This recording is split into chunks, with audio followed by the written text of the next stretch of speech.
Hello बच्चों, let's read the question. The question says increased blood pressure results in option A ANF secretion, option B dilation of blood vessels, option C release of erythropoietin, option D both A and B. तो हमें बताना है, question में पूछा गया है increase blood pressure किसके कारण होता है. तो हम इस क्वेश्चन के की कॉन्सेप्ट पर आते हैं. The key concept of this question, अगर हम बात करें इंक्रीज ब्लड प्रेशर के कंडीशन की, तो वो कंडीशन कहलाती है हाइपरटेंशन. तो इसका की कॉन्सेप्ट भी क्या होगा? हाइपरटेंशन. हाइपर टेंशन, क्योंकि ये कंडीशन जब ब्लड लेवल इंक्रीज हो जाता है तो ये कंडीशन कहलाती है हाइपरटेंशन. अगर हम इन ऑप्शन की बात करते हैं, ऑप्शन ए है ANF secretion.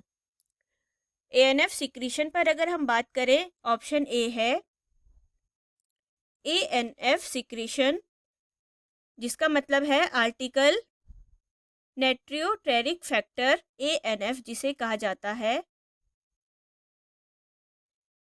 Is a 28 amino acid polypeptide hormone.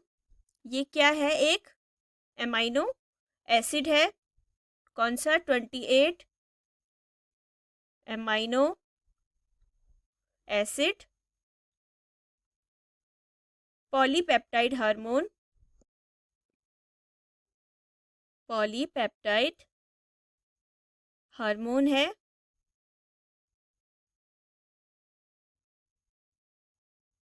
Hormone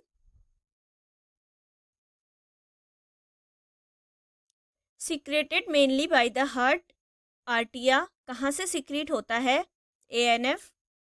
जो हमारा हार्ट का एट्रिया वाला पार्ट है, वहाँ से सिक्रेट होता है. हार्ट आर्टिया.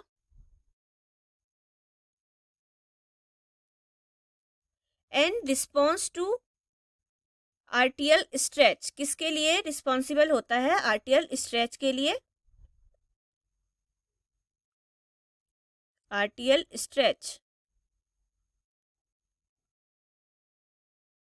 तो हमें क्वेश्चन में क्या पूछा गया है? हाई ब्लड प्रेशर की कंडीशन. तो जो एएनएफ है, एएनएफ सिक्रीशन, तो ये कंडीशन नहीं है, क्योंकि ये आर्टियल स्ट्रेच के लिए रिस्पॉन्सिबल है. तो ये ऑप्शन हमारा गलत हो जाएगा. अगर अगर बात करते हैं ऑप्शन बी की, dilation of blood vessel. Option B है डायलेशन ऑफ ब्लड वेसल्स. तो ये कंडीशन कहलाती है वैसोडाइलेशन. वैसोडाइलेशन. वैसोडाइलेशन. इस कंडीशन में क्या होता है? जो वैसोडाइलेशन की कंडीशन है, vasodilation can have causes the are not due to underlying disease. A widening of blood vessels. जो ब्लड वेसल्स हैं, ब्लड वेसल्स हमारी बॉडी में जो प्रेजेंट हैं, उनमें क्या हो जाएगा? वीडनिंग हो जाएगी. Usually near the surface of skin, leading to increase blood flow with flushing. क्या होगा? जो हमारा ब्लड फ्लो है वो अचानक से इंक्रीज हो जाएगा, और ये हमें स्किन में देखने को मिलेगा. ब्लड फ्लो इंक्रीज हो जाएगा, जिस कारण से क्या होगा? Usually near the surface of skin, ये हमें देखने को मिलेगा, स्किन में देखने को मिलेगा. तो ये कंडीशन है वैसोडाइलेशन की. तो ये ब्लड प्रेशर से इसका रिलेट नहीं है, हाई ब्लड प्रेशर से. तो ये भी हमारा ऑप्शन गलत हो जाएगा. अब अगर बात करते हैं ऑप्शन सी की, रिलीज ऑफ इरिथ्रोपोइटिन, तो इस पर बात करते हैं ऑप्शन सी पर. ये कैसी कंडीशन है? The erythropoietin test measure the amount of hormone called erythropoietin in blood, EPO. जो ये हार्मोन है ये एक टेस्ट से काउंट होता है जिसे ईपीओ कहते हैं। कहाँ होगा? ब्लड टेस्ट, ब्लड में काउंट होगा। The hormone tells stem cell in the bone marrow to make more red blood cell. ये क्या करेगी? मोर रेड ब्लड सेल का फॉर्मेशन करेगी बोन मैरो में।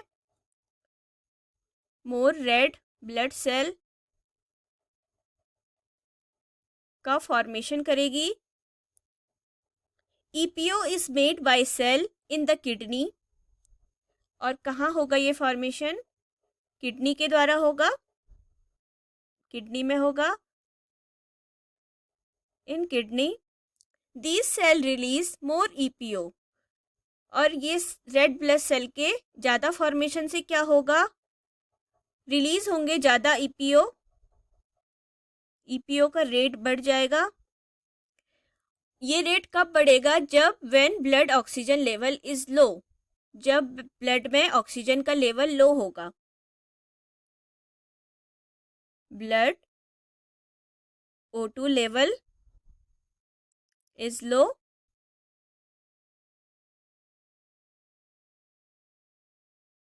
लो होगा। तो इस कारण से ईपीओ क्या करेगा? जो हमारा इरिथ्रोपोइटिन है वो जो ब्लड का ऑक्सीजन लेवल है उसको बढ़ा देगा, उसको इंक्रीज कर देगा, जिस कारण से कैसी कंडीशन देखी जाएगी? इंक्रीज ब्लड प्रेशर की कंडीशन, हाइपरटेंशन जिसे कहते हैं, ये कंडीशन देखी जाएगी रिलीज ऑफ इरिथ्रोपोइटिन के कारण। तो हमारा ऑप्शन सी राइट आंसर हो जाएगा। जो इंक्रीज ब्लड प्रेशर का रिजल्ट आता है वो होता है ईपीओ के रिलीज होने से। So the right answer is option C. Option D गलत हो जाएगा क्योंकि हम देख चुके हैं ए और बी गलत ऑप्शन है। तो राइट आंसर ऑप्शन सी है। Hope you will understood it well. Best of luck. Thank you.